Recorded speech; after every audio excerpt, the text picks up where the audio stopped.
हमारी आज की कहानी है बाप बेटे की अनोखी कहानी। जनवरी माह की सर्द रात में जब सुमित्रा जी और प्रशांत जी आराम से सो रहे थे तो अचानक फोन की घंटी बजी।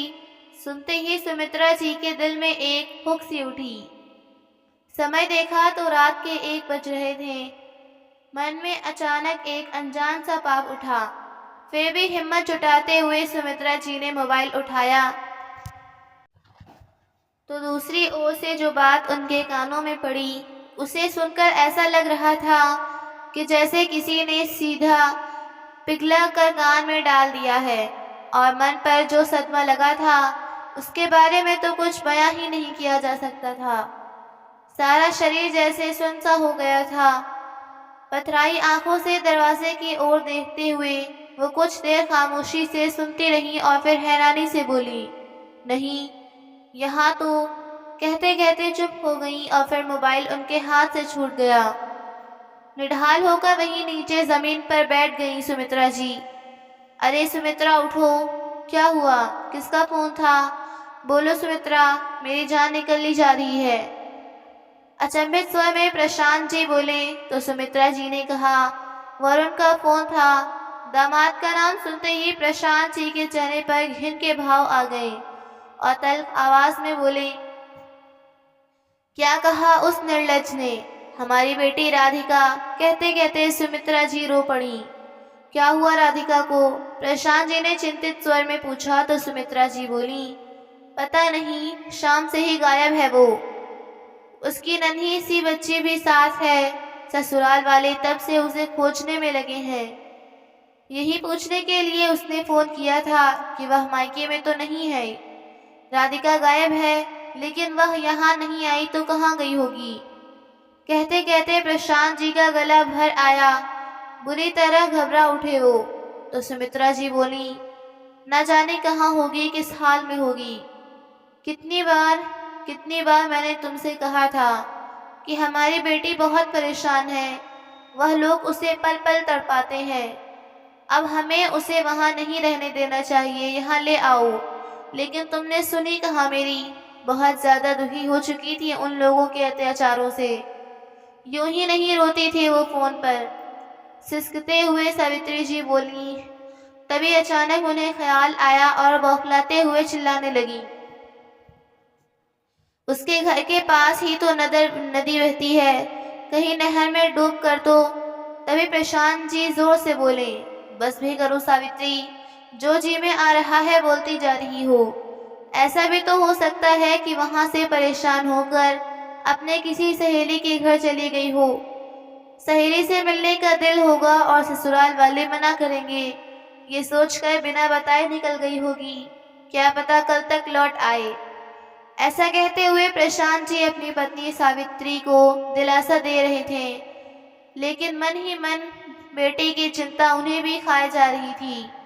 तभी सावित्री जी गुस्से भरी निगाह से अपने पति को देखते हुए बोली, अच्छा, कल तक लौट आएगी। कहाँ लौटेगी मेरी बच्ची? उस ससुराल में जहाँ के लोगों ने उसका जीना हराम कर दिया था, जो उसे जान से मारने की कोशिश सोच रहे थे। या फिर अपने मायके वालों के पास आएगी, जो उसे तड़पते हुए और पल पल मरते हुए देख रहे थे, लेकिन फिर भी मुंह में दही जमाए बैठे थे। सास घुटन और बेचैनी में जब उसका जीना दुश्वार हो गया तो और कौन सा रास्ता बचा था उसके पास? जब जान ही गंवानी है तो फिर तिल तिल क्यों करना? एक ही झटके में न जान क्यों निकल जाए? यही सोचकर हमारी बच्ची ने यह कदम उठाया होगा। कहते कहते हाँफने लगी सावित्री जी, लेकिन मन की पीड़ा जरा भी कम ना हुई। सावित्री जी और प्रशांत जी के कमरे से आती आवाजों ने उनकी छोटी बेटी मीरा को भी जगा दिया। इतनी रात को आखिर ऐसी क्या बात हो गई, ये जानने के लिए मीरा उनके कमरे में आई, लेकिन अपने माता पिता की हालत देख दंग रह गई। क्या हुआ मम्मी? आखिर क्या बात है? सावित्री जी को झंझोड़ते हुए मीरा ने पूछा तो सावित्री जी बोली, बेटा, क्या आज राधिका से तेरी बात हुई थी? नहीं माँ, मेरी कोई बात नहीं हुई, लेकिन क्या हुआ है? बेटी, वह राधिका गुड़िया को लेकर अपने ससुराल से कहीं चली गई है, अब तक नहीं लौटी। क्या दीदी कहाँ चली गई? हैरान होते हुए मीरा ने कहा, पता नहीं बेटा, उसकी सहेलियों को फोन करके तो देख, जाने किस हाल में होगी मेरी बच्ची। कहते कहते सावित्री जी की सांसें उखड़ने लगीं। अपने आंसू पोंछते हुए मीरा तुरंत उठी और माँ को इनहेलर दिया। सहारा देते हुए उन्हें बिस्तर पर लिटाया। माँ, अपना ख्याल रखो, सब ठीक हो जाएगा, कुछ नहीं होगा दीदी को। सुबह होते ही मैं दीदी की सभी सहेलियों को फोन करके पूछती हूँ। घर के सभी सदस्यों की जान अटकी हुई थी, लेकिन इस समय राधिका की तलाश करना आसान काम नहीं था। सुबह होने पर ही कहीं जाया जा सकता था। इधर सावित्री जी के लिए एक एक पल काटना दूभर होता जा रहा था।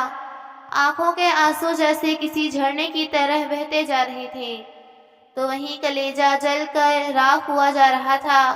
रह रहकर उनकी आंखों के सामने अपनी दोनों बेटियों के बचपन की यादें दृश्य बनकर उभरने लगीं। जब राधिका का जन्म हुआ था तो बेटी पैदा हुई है, यह सोचकर उसकी दादी ने उठाना तो दूर, उसे देखना तक भी जरूरी नहीं समझा था। जबरदस्ती राधिका के पापा ने राधिका को दादी के हाथों में थमा दिया, तो प्यारी सी और दूध जैसी सफेद जापानी गुड़िया जैसी दिखने वाली बच्ची को देखकर दादी का चेहरा खिल उठा था। झट से चूम लिया था राधिका को। फिर 2 साल बाद मीरा पैदा हुई। दोनों बेटियां जैसा माँ बाप की 2 आंखों की तरह हुआ करती थीं। 2 पल भी वह आंखों से ओझल हो जाती तो सावित्री जी को चैन न आ जाता। दोनों बच्चियां घर के आंगन में भी खेल रही होती तो भी 2-2 मिनट बाद उन्हें देखने के लिए रसोई से बाहर चली आती थीं। धीरे धीरे दोनों बेटियां बड़े होने लगीं। पढ़ने लिखने में दोनों ही होशियार थीं, लेकिन घर के काम में राधिका का दिल नहीं लगता था। 17 साल की राधिका का जब कॉलेज में एडमिशन हुआ तो सावित्री जी हमेशा इसी जुगत में लगी रहती कि किसी तरह राधिका को एक सुघड़ गृहिणी बनाने के लिए उसे अभी से प्रशिक्षित किया जाए। तो वहीं दूसरी तरफ मनमौजी राधिका अपने ही हवाई किले बनाने लगती। जितनी बार माँ उसे रसोई घर में लेकर जाती, उतनी बार उसका चंचल मन कहीं और ही सपने देखने लगता।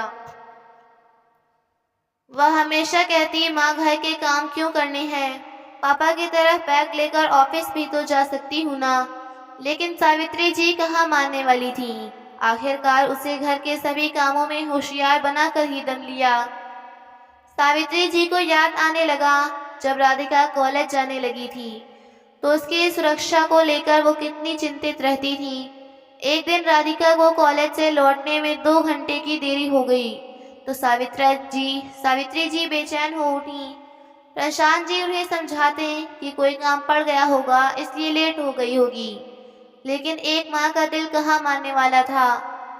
कभी छत पर तो कभी दरवाजे पर जाकर खड़ी हो जाती, दूर गली तक नजर दौड़ाने लगती। दिमाग में विचार चलने लगा, जमाना खराब है, इंसान की इंसानियत अब उसके पास कहाँ रही। आजकल तो रिश्तेदारों पर भी विश्वास नहीं किया जा सकता, तो फिर राह चलते लोगों का क्या भरोसा।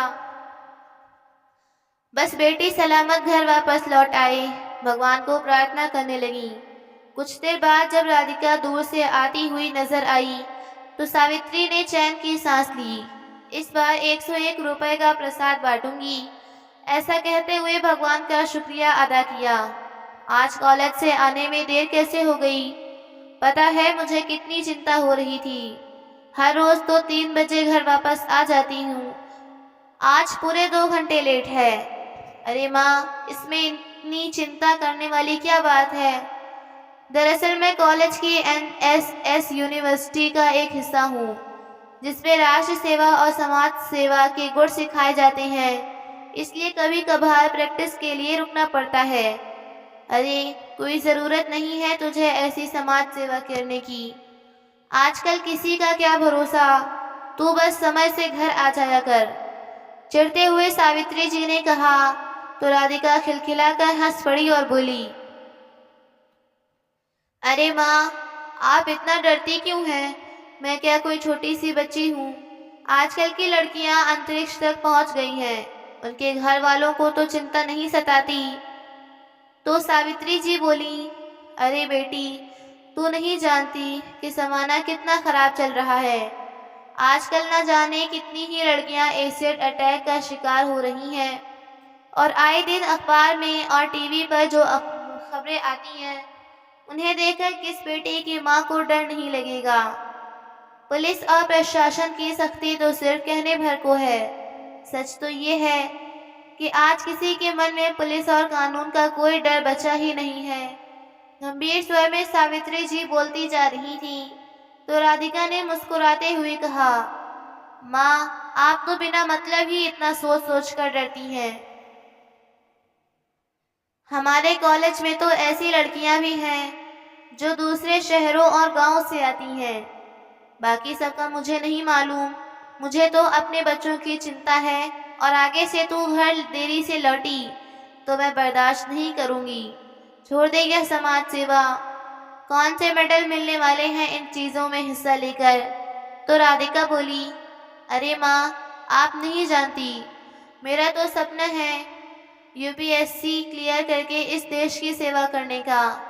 एक दिन आपको अपनी बेटी पर नाज होगा, यह बात मैं गारंटी से कहती हूँ।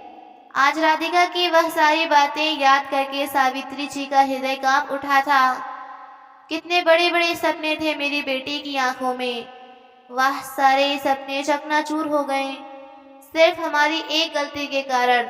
दरअसल कॉलेज की पढ़ाई पूरी करने के बाद सावित्री जी और प्रशांत जी उसके लिए रिश्ता ढूंढना शुरू कर दिए।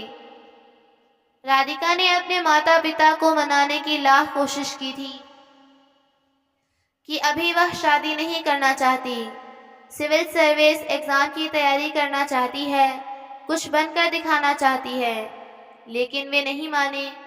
बेटी, हम तो बस इतना ही चाहते हैं कि जल्दी से तुम्हारे हाथ पीले करवाकर तुम्हारी सुरक्षा को लेकर हम निश्चिंत हो जाएं। इसलिए शादी करके अपनी गृहस्थी बसाओ और परिवार संभालो। इसके बाद हमें तुम्हारी छोटी बहन मीरा के बारे में भी सोचना है। इतना कहकर प्रशांत जी ने उसके भाग्य का फैसला कर दिया। बेटी के लिए रिश्ता देखना तो उन्होंने शुरू कर दिया था, लेकिन साथ ही दहेज के लोभियों द्वारा बेटियों पर अत्याचार की घटनाओं के बारे में सुनकर वह बहुत घबराए हुए थे।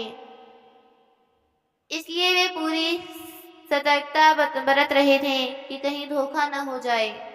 आखिरकार एक बिचौलिए ने उनकी मुलाकात वरुण और उसके परिवार से करवाई और यह भी बताया कि वे लोग खानदानी रईस हैं, उनकी दहेज को लेकर कोई मांग नहीं है। उन्होंने वरुण के माता पिता से स्पष्ट शब्दों में यह बात कह दी कि वे दहेज के सख्त खिलाफ हैं। तो वरुण के पिता ने भी कह दिया, हमारे लिए तो दुल्हन ही दहेज है, हम भी दहेज लेने में विश्वास नहीं करते, और वैसे भी हमारे घर कमी किस चीज़ की है। एक पिता अपनी बेटी को अपनी इच्छा से जो देना चाहता है वह दे सकता है, लेकिन हमारी कोई मांग नहीं है। हम तो बस इतना ही चाहते हैं कि शादी 15 दिन के भीतर हो। वरुण के माता पिता के विचार जानकर सावित्री जी और प्रशांत जी तो संतुष्ट हो गए और रिश्ता पक्का कर दिया गया। लेकिन शगुन की रस्म से ठीक एक दिन पहले बिचौलिए का फोन आया। देखिए भाई साहब, वैसे तो आप सारा इंतजाम अच्छा ही करेंगे, लेकिन लड़के वाले बस इतना चाहते हैं कि रिश्तेदारों के सामने उनकी इज्जत बनी रहे, इसलिए शगुन की थाल में कम से कम 2 लाख की नकद राशि जरूर रखिएगा, और लड़के के माँ बाप और बहन के लिए सोने के जेवर तो होने ही चाहिए, बाकी जो देना हो वो आपकी इच्छा। यह सुनकर प्रशांत जी अचंभित रह गए, लेकिन फिर यह सोचकर लड़के वालों ने सिर्फ एक ही डिमांड रखी है। उन्होंने उनकी क्या बात मान ली। खुशी भरे माहौल में सारी तैयारियां चल रही थीं, लेकिन शादी के 3 दिन पहले लड़के की माँ का फोन सावित्री जी के पास आया और बोली, बहन जी, हम चाहते हैं कि रिश्तेदारों के जो कपड़े आप दें वो ब्रांडेड हों, और साड़ियाँ भी कम से कम 5-5 हज़ार की होनी चाहिए। प्रशांत जी और सावित्री जी को कुछ बुरा तो लगा, लेकिन फिर भी उन्होंने बिना कोई विरोध जताए उनकी यह बात मान ली। फिर अगले दिन लड़के के पिता ने कहा, अरे प्रशांत जी, अपने दामाद को गाड़ी कौन सी दे रहे हैं? तो प्रशांत जी ने कहा, लेकिन भाई साहब, गाड़ी देने की तो कोई बात नहीं हुई थी।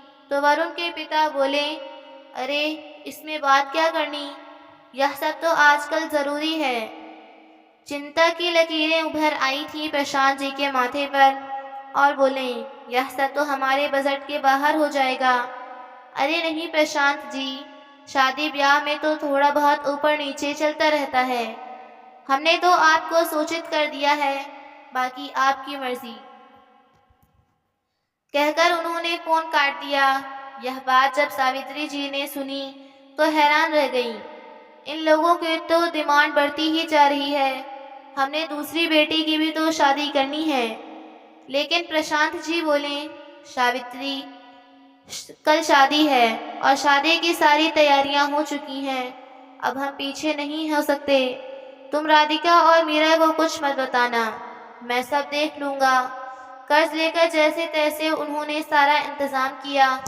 पूरे ठाट और रस्म रिवाज के साथ विवाह संपन्न हुआ।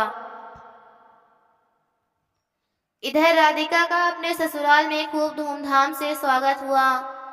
बहू के रूप में साक्षात लक्ष्मी जो आई थी उनके घर, तो दूसरी ओर प्रशांत और सावित्री जी भी अपनी बेटी के लिए निश्चिंत हो गए थे कि बेटी खाते पीते घर की है।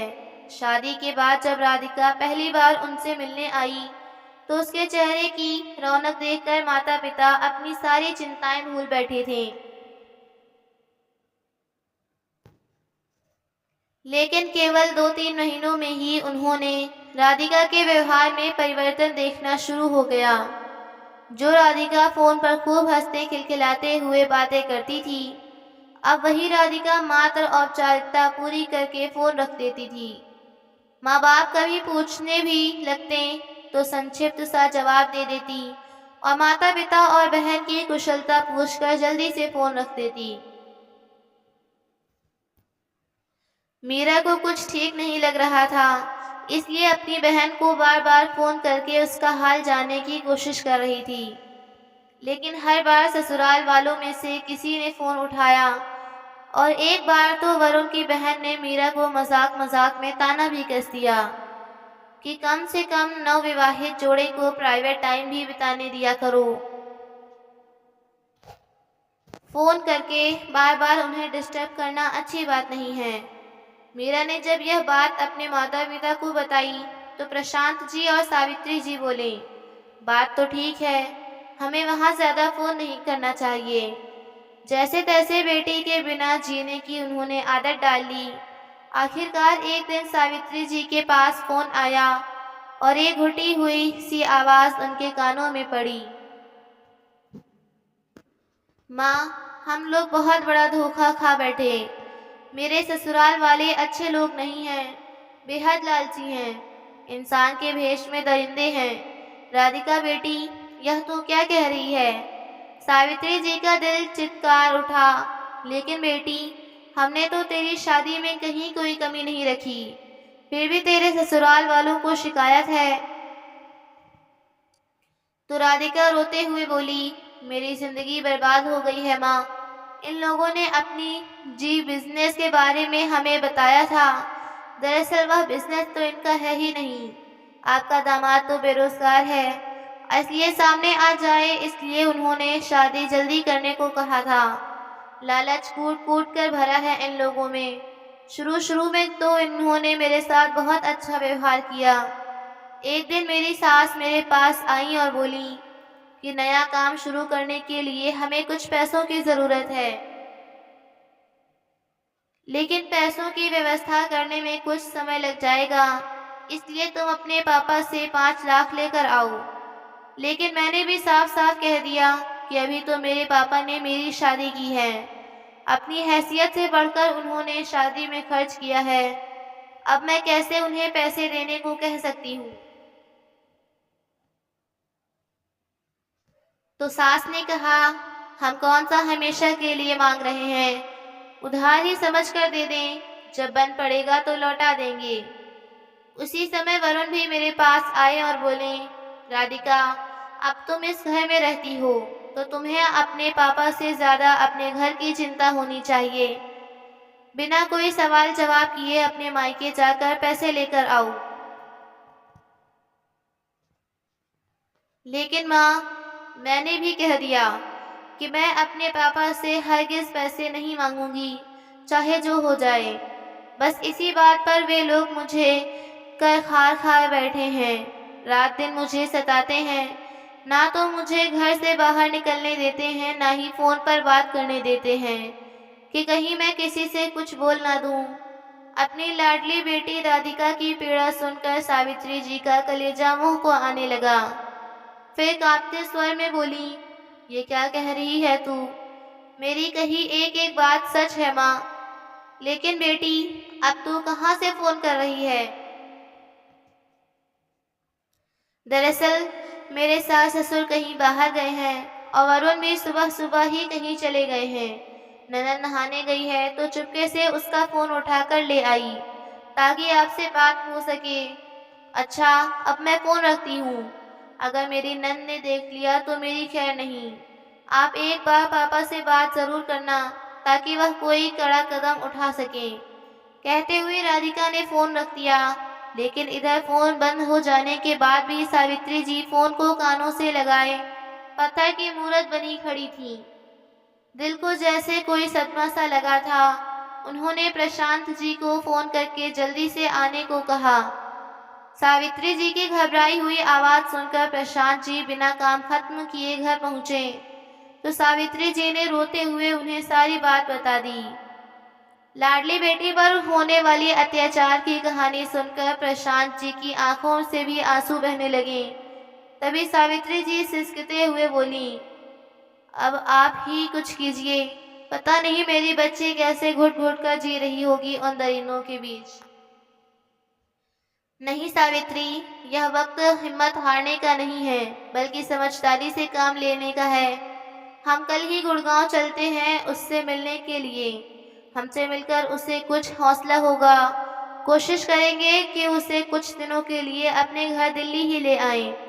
अगले दिन प्रशांत जी और सावित्री जी अपनी बेटी के घर पहुंच गए। सावित्री जी ने अपनी लाडली को नजर भर कर देखा तो हैरान रह गईं।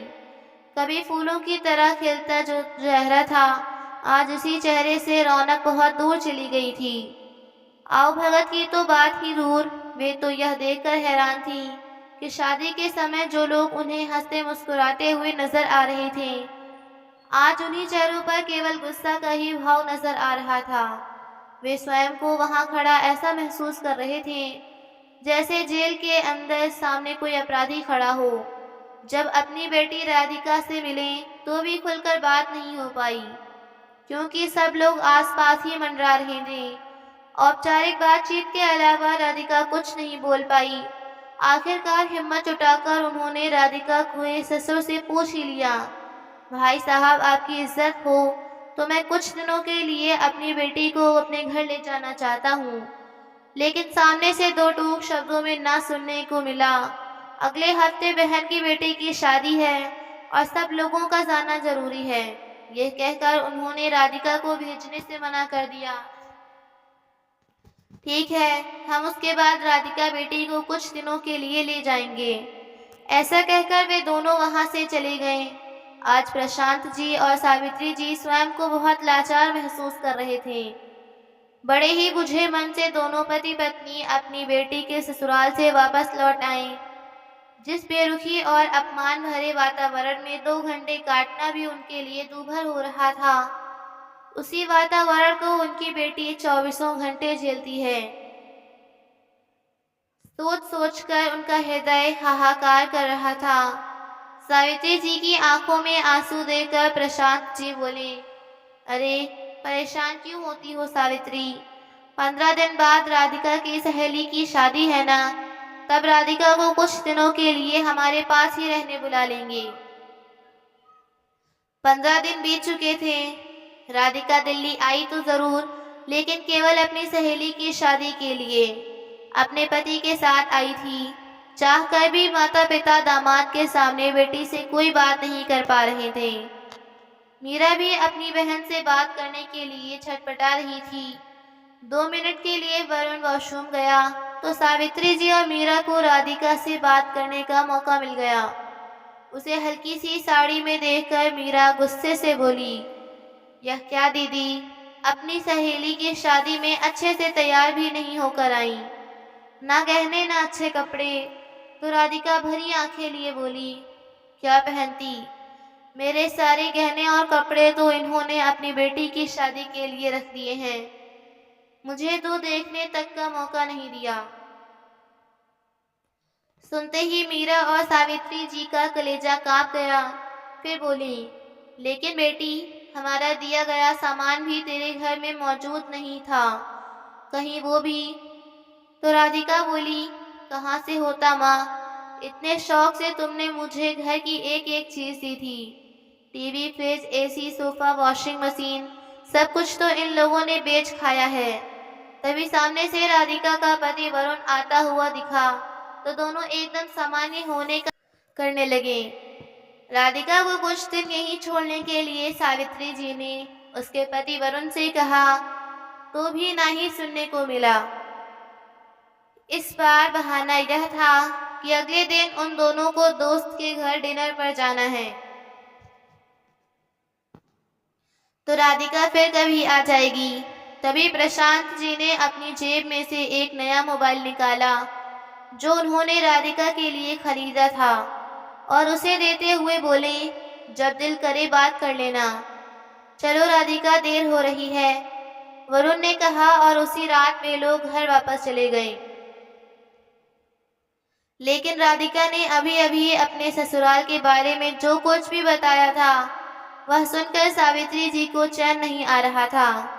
काश एक जादू की छड़ी होती मेरे पास, जिससे मैं अपनी बेटी की जिंदगी की राह में आने वाले सारे दुख रूपी कांटों को बटोर लेती और उसकी राह में खुशियों के फूल बिखेर देती। कहते हुए सावित्री जी फूट फूट कर रो पड़ी। परंतु दूसरी ओर प्रशांत जी को इस बात की तसल्ली भी थी कि अब कम से कम राधिका अपने मायके में फोन तो कर पाएगी। लेकिन जिस बात का सावित्री जी को डर था वही हुआ। राधिका का फोन भी उसके पति ने यह कहकर छीन लिया कि तुम इसका क्या करोगी, यह लेटेस्ट डिजाइन का मोबाइल मेरे लिए ठीक रहेगा, वैसे भी मुझे नए मोबाइल की जरूरत थी, तुम्हें अपने मायके में बात करनी होगी तो माँ से फोन ले लेना। कुछ दिनों बाद किसी याचक की तरह उसने अपनी सासू माँ से मोबाइल मांगा तो सास ने तिरछी नजर से उसे ऐसे देखा कि राधिका का लगभग आधा खून सूख गया। चुप करके वह वापस अपने कमरे में आकर बैठ गई। राधिका पर दिन ब दिन अत्याचार बढ़ते ही जा रहे थे। कभी खाना बनाने में जरा सी भी देरी हो जाए तो उसका पति ही आसपास पड़ी कोई भी चीज उठाकर उस पर दे मारता था। कोई कांच की वस्तु उसके हाथ से छूटकर गिर गई तो नंद भी उसकी बाजू मरोड़ने में देर नहीं करती थी। एक दिन वरुण का मोबाइल कमरे में पड़ा देखकर राधिका ने अपने माता पिता को फोन लगाने की कोशिश की कि तभी वरुण कमरे में आया और राधिका के गाल पर खींचकर 2 चमाटे जड़ दिए। फिर उसका मुंह दबोचकर चिल्ला पड़ा, हिम्मत कैसे हुई तुम्हारी, बिना मुझसे पूछे मेरा मोबाइल इस्तेमाल करने की, आइंदा मेरी किसी भी चीज को हाथ लगाया तो जिंदा नहीं छोड़ूंगा। बुरी तरह सहम गई थी राधिका। एक बार फिर ससुराल की कैद में जैसे तैसे कुछ देर के लिए बाहर निकलकर राधिका ने अपने घर पर फोन किया। मीरा ने फोन उठाया तो राधिका ने रोते हुए अपना सारा हाल सुना दिया। अब और सहन नहीं होता मीरा, पापा को बोल मुझे इस नर्क से निकाल कर ले जाएं, नहीं तो मैं जिंदा नहीं बचूंगी। कहते हुए राधिका फफक कर रो पड़ी। सावित्री जी और प्रशांत जी उस समय बाजार गए थे। जैसे ही वह घर लौटे तो मीरा बोली, क्यों माँ, जब राधिका दीदी कॉलेज जाती थी तो आपकी उनकी सुरक्षा की बहुत चिंता रहती थी ना, एक बार जाकर देखो दीदी के ससुराल, उन दरिंदों के बीच क्या वह सुरक्षित है? अरे, थप्पड़ तमाचे तो बहुत छोटी सी बात है। जितनी यातनाएं उन्हें वहां झेलनी पड़ रही है ना, वह लोग तो उन्हें जान से मार कर ही दम लेंगे। जाकर ले क्यों नहीं आते उन्हें वहां से? बेटी की बात सुनकर प्रशांत जी बोले, लेकिन मीरा, तेरे रिश्ते की बात चल रही है और अगर लड़के वालों को इसका पता चल गया कि तेरी बड़ी बहन अपने मायके आकर बैठी है, तो इस घर से रिश्ता हरगिज नहीं जोड़ेंगे। वह तो क्या, कोई भी हमारे साथ रिश्ता जोड़ना पसंद नहीं करेगा। वह तो यही सोचेंगे ना कि माँ बाप की परवरिश में ही कमी थी। नहीं पापा, एक बेटे की शादी के लिए क्या आप दूसरी बेटी की बलि दे देंगे? और वैसे भी दीदी का हाल देखकर मैं तो शादी करना ही नहीं चाहती। बेटी का हाल जानकर सावित्री जी बोली, आप मेरी बेटी को अभी के लिए गुड़गांव वापस ले आइए। अगर वे लोग ना भेजें तो जबरदस्ती लेकर आ जाओ, लेकिन झूठी मान मर्यादा के नाम पर मैं अपनी बेटी की कुर्बानी नहीं दे सकती। तभी प्रशांत जी बोले, सावित्री, मेरी बात समझने की कोशिश करो। कुछ दिनों में जब राधिका की गोद में एक नन्हा मुन्ना खेल रहा होगा, तो उसके ससुराल में उसकी जगह अपने आप बन जाएगी। मुझे पूरा यकीन है। और अगर तब भी वे लोग ना सुधरें, तो मैं जात बिरादरी के लोगों को उनके घर पर इकट्ठा करूंगा। समाज में अपनी बेइज्जती होते देख उन्हें अपना व्यवहार बदलना ही पड़ेगा। उस समय मामला शांत हो गया। कुछ दिनों बाद राधिका के एक नन्ही सी बेटी को जन्म दिया, लेकिन बेटी पैदा करने के बाद ससुराल वालों की नजर में वह और भी अधिक गुनहगार बन बैठी। अब तो आए दिन उसकी सास अपने बेटे की दूसरी शादी करवाने की धमकी देने लगती। अगर इस घर में रहना चाहती हो तो अपने पापा से कहकर तुरंत पैसों का इंतजाम करवाओ। राधिका की सास बोली तो राधिका ने कहा, लेकिन माँ जी, मैं कितनी बार कह चुकी हूँ, उनके पास अब और पैसे नहीं हैं। अच्छा मकान तो है तेरे पिता के पास, उसे बेचकर पैसे जुटा लें। इतना तो एक पिता अपनी बेटी के लिए कर ही सकता है। सासू माँ के इतने कहने पर राधिका बोल उठी, माँ जी, बेटी तो आपकी भी है, क्या आप उसके ससुराल वालों को इतना पैसा देंगे? इतना कहने की देर थी कि वरुण ने आगे बढ़कर एक जोरदार तमाचा राधिका के गाल पर रसीद कर दिया। बेशर्म, तेरी इतनी हिम्मत कि मेरी माँ से जुबान लड़ाई। सिर घूम गया था राधिका का। तभी उसकी सासू माँ बोली, अब खड़ी खड़ी हमारा चेहरा ही देखती रहेगी क्या? जा जाकर चाय बना कर ला। थोड़ी देर में जैसे ही राधिका चाय की ट्रे लेकर कमरे के अंदर आने लगी, तो उसके कानों में अपने पति और सास की कुछ बातें सुनाई पड़ी। कुछ देर वह वहीं खड़ी रही। अंदर से आवाज आई, इस बार अगर मानती है तो ठीक, नहीं तो पहले इसकी बेटी को ठिकाने लगा, इसके बाद इस महारानी को। तेरी दूसरी शादी हम खूब दहेज लेंगे। सुनते ही राधिका के पैरों तले जमीन खिसक गए। सर चकराने लगा था उसका। फिर जैसे तैसे स्वयं को संभालते हुए वह अंदर आई और सबको चाय देने लगी। अगले दिन जब राधिका की सास अपने कमरे में सो रही थी और घर के बाकी सदस्य नदारद थे, तो राधिका चुपके से घर से बाहर निकली और किसी से मोबाइल मांगकर अपनी माँ को फोन कर दिया और कहा, मैं फैसला कर चुकी हूँ माँ, आज ही मैं अपनी बेटी को लेकर दिल्ली पहुँच रही हूँ। बस इतना जानने के लिए फोन किया है कि क्या मेरे इस फैसले में माता पिता मेरे साथ हैं या नहीं। लेकिन बेटी, क्या हुआ है यह साफ साफ बता। माँ, ज्यादा समय मेरे पास नहीं है, बस आप इतना समझ लीजिए कि अब मेरा यहाँ रहना मुमकिन नहीं है। अब तक यह लोग मेरे साथ जो कर रहे थे सो कर रहे थे, लेकिन अब बात मेरी बेटी पर आ पड़ी है और यह मैं बिल्कुल बर्दाश्त नहीं करूँगी। मैंने सिर्फ यह पूछने के लिए फ़ोन किया है कि क्या मैं अपने घर वापस आ सकती हूँ। तो सावित्री जी बोली, लेकिन बेटी, आज तेरी छोटी बहन को देखने वाले लड़के आ रहे हैं, बस कुछ ही देर में पहुँचते होंगे।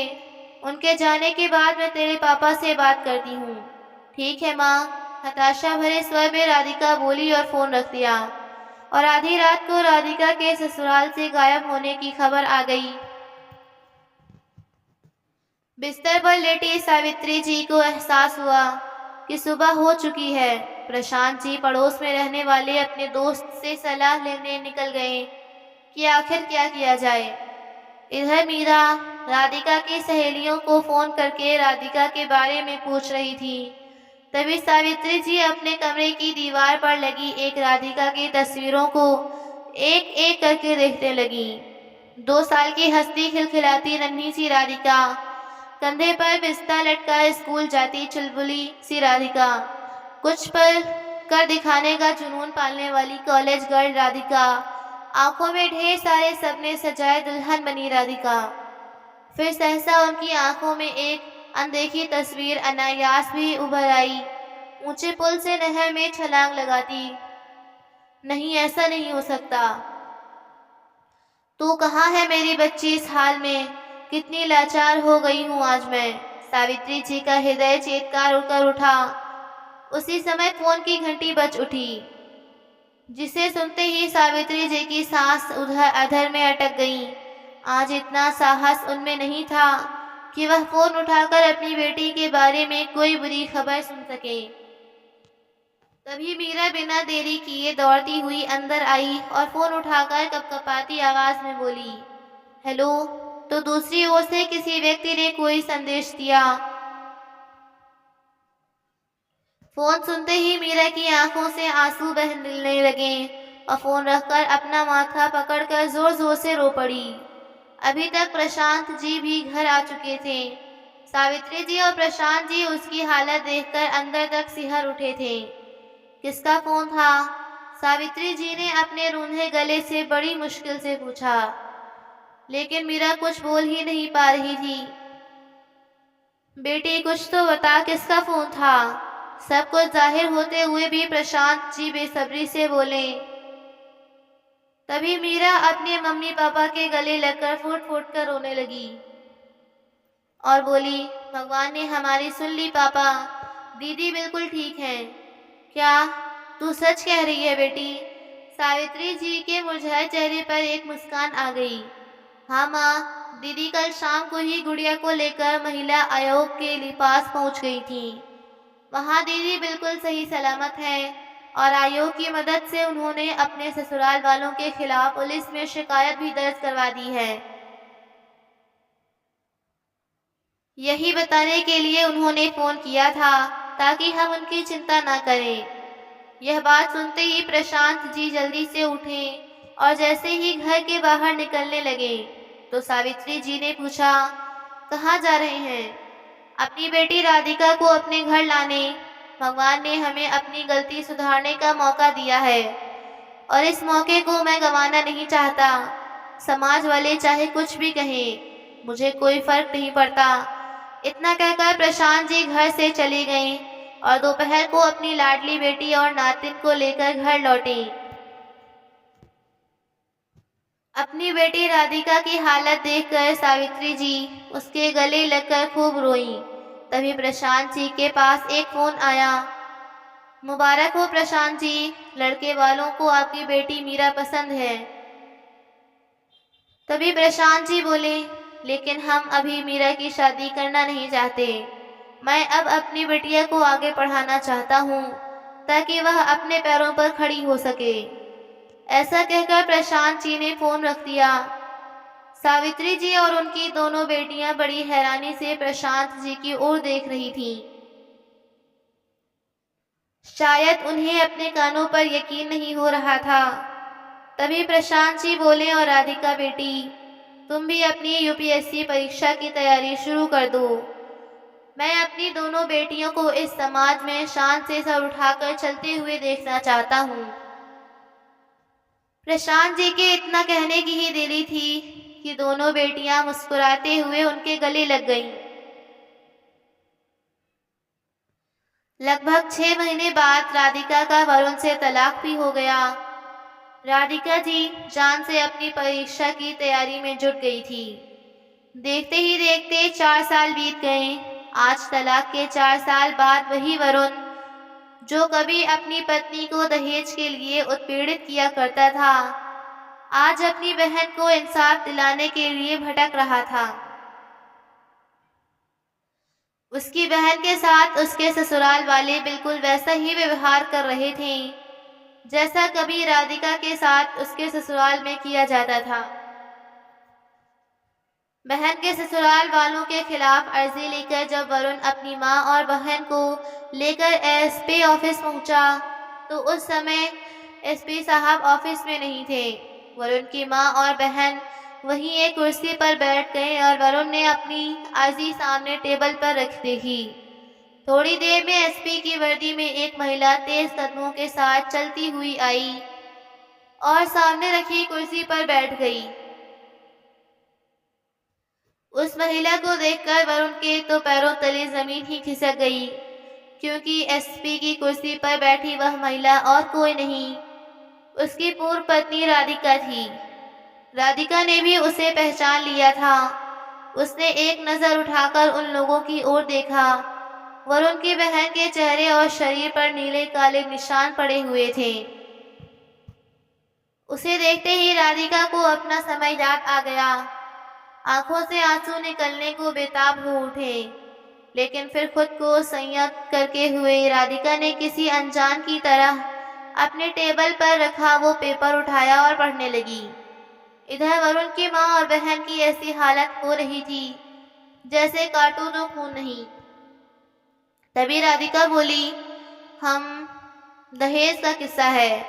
मारा पीटा जाता है तुम्हारी बहन को और मायके के पास लाने को भी बोला जाता है।